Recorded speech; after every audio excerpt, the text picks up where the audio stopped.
everybody, I'm Tom Vassell, and welcome to the 12 Games of Christmas. And these are lists that we do, 10 different lists where we pick a category and then we give you 12 games to check out.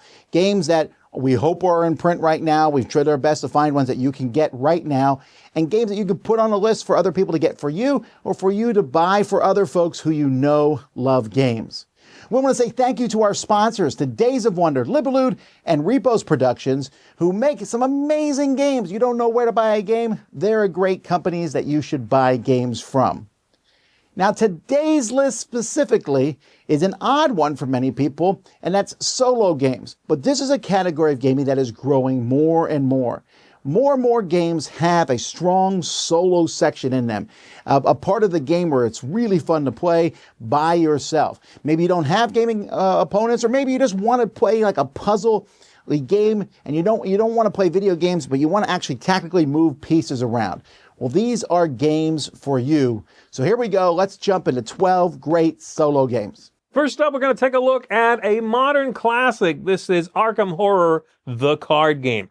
A game that certainly excels with one player. You can play with more, but it is fantastic, story-driven, rich, difficult, engaging. Plus, there is a new core box coming soon, so you know they're going to continue supporting this game for a long time to come. You can get the current core box, you can wait and get that one and give that one. It doesn't really matter because it's all fantastic. A really fun, rich, diverse world, and those scenarios are so distinct from one another. Give them the core box, get them hooked. They're going to have a good time for a long, long time. That is Arkham Horror, the card game. Our next game is Casinopolis. Now, there's several games in this button-shy wallet games. These are games so small you can put them right in your pocket. The first was Sprawlopolis, and there were several. This one now is a Casinopolis game. It's just 18 cards. 3 of those cards tell you just turn over any random 3 cards in a specific order, and they tell you how you want to score, and then the rest you put out there. You can play this with other players, but I think it's best by yourself as you're doing this puzzle, trying to build a nice highway, which becomes the Las Vegas Strip, trying to accomplish the 3 goals that are out there, and also put symbols next to each other, just like the slot machines. I found it to be my favorite of the series thus far, and it's one that I play over and over and over again when I only need a small amount of space to play it on. So definitely check out this small little but very cool game, Casinopolis. And our next pick for solo is going to be Draft and Write Records. Yes, this is a drafting game that you can play solo. I think that right there makes it very unique. It also has a unique theme, and you are assembling and managing a band. So throughout the gameplay here, you're going to be drafting cards and to build the band, everything from a lead singer to making sure you have the guitarist and the production manager. But you also have to make sure that you're earning money, and you're going to have to do the scheduling part.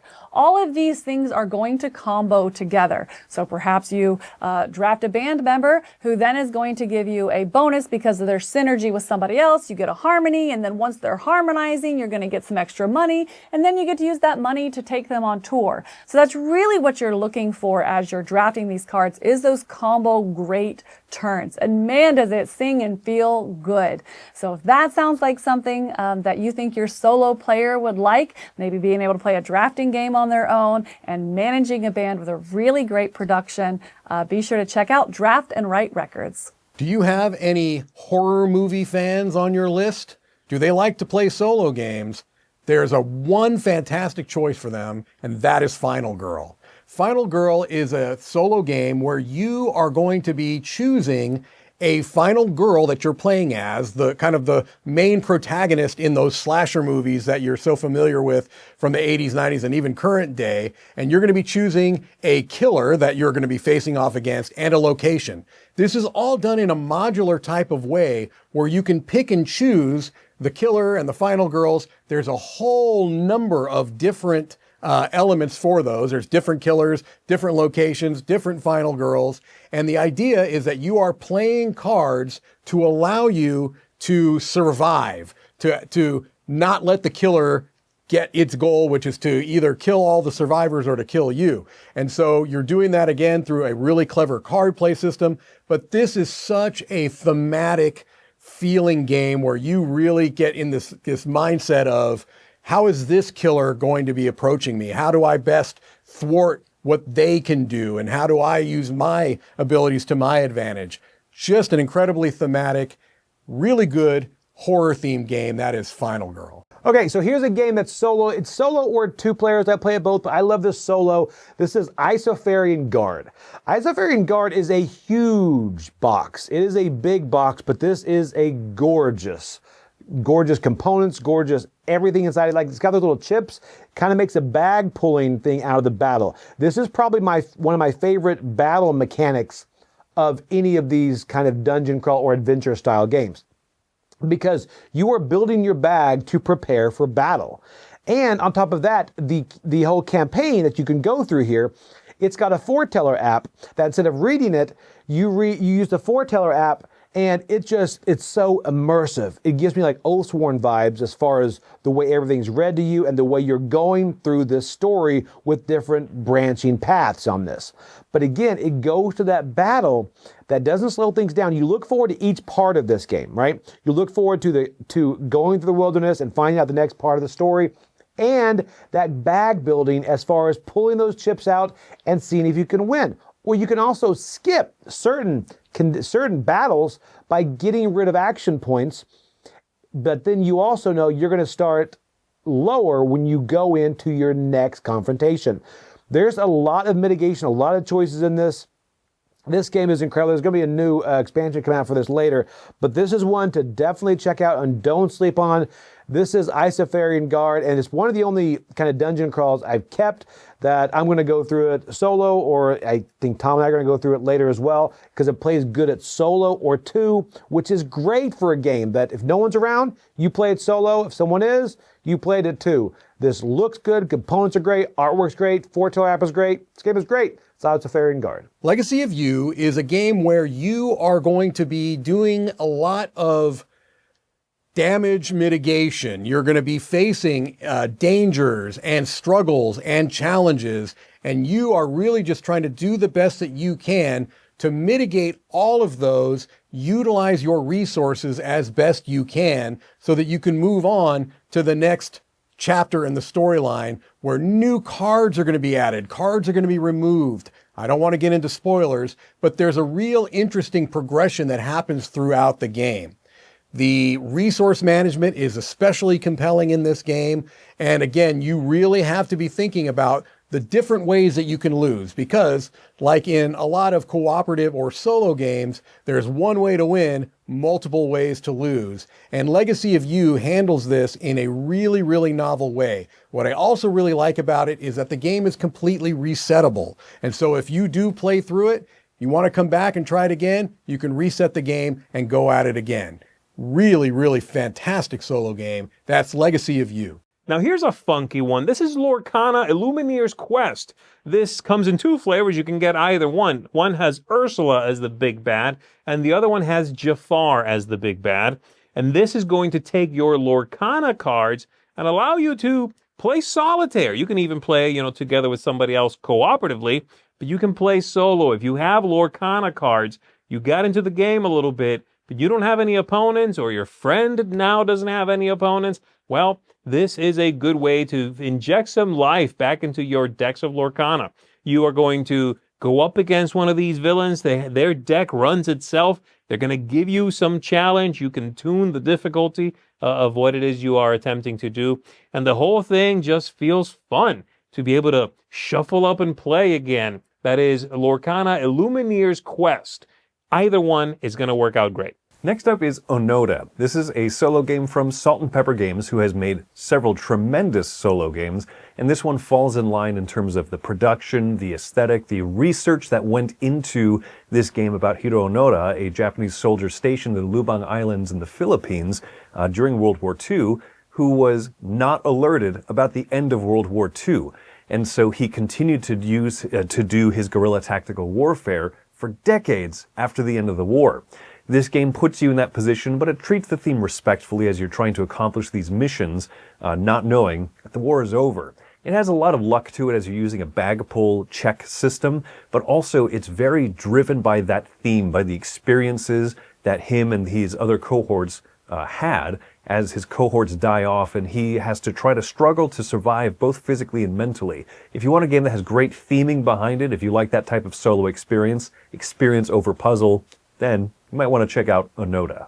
If the idea is to give something small and puzzly, then R.A.V.E.L is a really good choice. This one is going to have some dice that you have to manipulate, move around, and try to achieve objectives before you run out of time.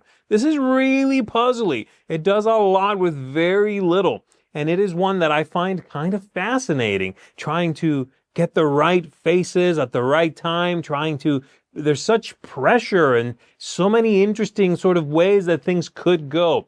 R.A.V.E.L is a really, really cool little box, one that maybe isn't much of a looker. When you look at the box, you see the name and you're not sure what that abbreviation means, but the whole thing is going to play in a very small surface area. You don't need a whole lot of room to play this, and it's immediately going to engage your brain. So if you have a friend who loves that kind of idea, they want something to really fill a few minutes while engaging the old noggin, then R.A.V.E.L is going to be a winner for that. Many old school solo games were based off of a traditional deck of cards, and Regicide is one of those games.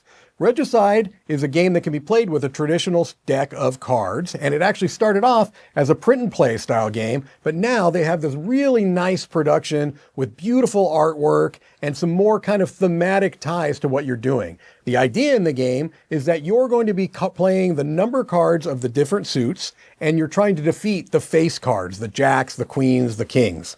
And you're doing that by each suit having a different type of power. And so you have cards, suits that will allow you to attack those face cards, suits that will allow you to defend from their attacks because they'll be attacking you back, cards that will allow you to draw cards because you don't automatically draw cards in this game. You have to play cards of the suit that will allow you to. It's an incredibly difficult game. It requires an incredible amount of hand management and kind of assessing where you are at any given point. And so it's a challenging game, but an incredibly satisfying game when you pull it off. Regicide is a really clever twist on some old school feeling solitaire games. All right. Another solo game in here, but this one is by the John DeClaire. This is Unstoppable. Unstoppable plays at 2, but I would almost not recommend it at 2. This is a solo game. I think it's even called like a solo series or something. So I played it 2 players first. Doesn't work great, I didn't think, because I had a guy that didn't heal me very much. He just let me die. He's like, good luck. Kind of stunk. But anyway, no, but this is great because this is, again, card crafting. But the way he does this card crafting in there is very, very clever, because as you draft cards, they're going to benefit you, but they're also going to come back to bite you as kind of monsters and stuff later, as detriments. It's really, really good. And again, what makes this game shine is the fact that it's difficult to win. I really like a game that really is difficult to win, not too hard, but I almost want to get beat the first game so I can kind of stretch a little bit and be like, all right, let's do this seriously. You know, I'm going to start playing with my right hand because I was kind of giving you a break the first time. Never really happens. But anyway, this is Unstoppable card crafting. It's great. Looks good. Artwork is fantastic on this by John DeClaire, who has so many home runs out there. Check it out. Unstoppable. Our last game is Storyfold Wildwoods. This is a game in which there's a dark forest and you are a young girl trying to heal the dark forest with the help of your trusty companion bear.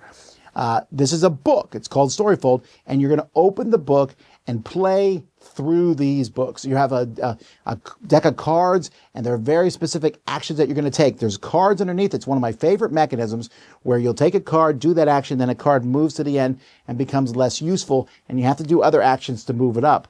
But bad creatures will also get into that line and mess up your actions, and you're going to have to heal them. Use the light to heal these creatures permanently sometimes, to get rid of them, to chase them out of the shadow. And you go through several chapters. This is a game that has a very strong story. You know, will your companion help you in your time of need?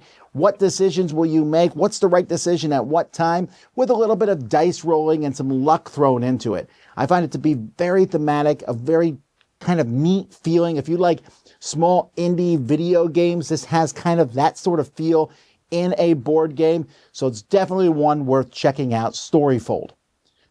And that's it, folks. 12 solo games. Games that are great to play and just have a great experience by yourself when you're going through the game. And we want to say thank you once again to our sponsors. We want to say thank you to Repos Production, to Days of Wonder, and the Libellude, and the wonderful games that they make. We hope that you enjoy their games as much as we do. We hope you also check out our other 9 lists that are going up this week, and to all the 12 games on each of them. Tell other people, point them to these lists so that they can use them too. Like I said, we tried to pick games that you can find all over the internet, and hopefully this will be helpful to you. Thank you for watching. Have a very Merry Christmas. I'm Tom Vassell, and this is the Dice Tower.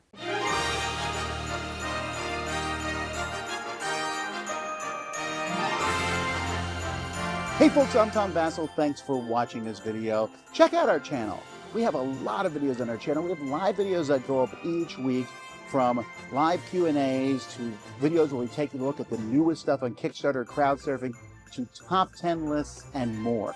There's lots of stuff on this channel. We encourage you to explore it. You can find out more at our website, dicetower.com. I'm Tom Vassell. Thanks for watching another video on the Dice Tower.